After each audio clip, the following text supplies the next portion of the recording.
సిద్దిపేట జిల్లా అక్బర్పేట భూంపల్లి మండలం ఎనగుర్తి గ్రామంలో ప్రమాదవశాత్తు మంటలు చెలరేగి ఓ పూరి గుడిసె పూర్తిగా దగ్ధమైంది.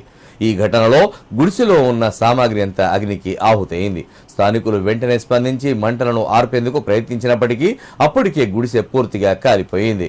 ఈ ఘటనతో బాధిత కుటుంబం నిరాశ్రయంగా మారింది.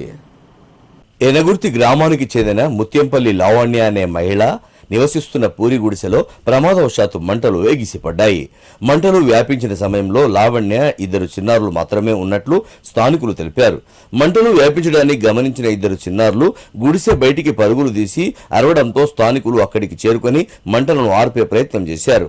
వేసవికాలం ఒక్కసారిగా మంటలు గుడిసె చుట్టూ వ్యాపించడంతో ఇంట్లో ఉన్న సామాగ్రితో పాటు బట్టలు, నిత్యావసర సరుకులు, నగదు కాలి బూడిదైనట్లు లావణ్య బోరున తెలిపించారు. సంవత్సరం క్రితం తన భర్త చనిపోవడం జరిగిందని, నివసించడానికి ఇల్లు కూడా లేకపోవడంతో పూరి గుడిసెలో ఉండడం జరుగుతుందన్నారు.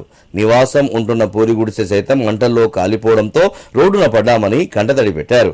స్థానికులు మంటలను ఆర్పడానికి ప్రయత్నాలు చేయడంతో పాటు అగ్నిమాపక సిబ్బందికి సమాచారం అందించారు. బాధిత మహిళా కుటుంబాన్ని ప్రభుత్వంతో పాటు మానవతావాదులు ఆదుకోవాలని గ్రామస్తులు విజ్ఞప్తి చేశారు.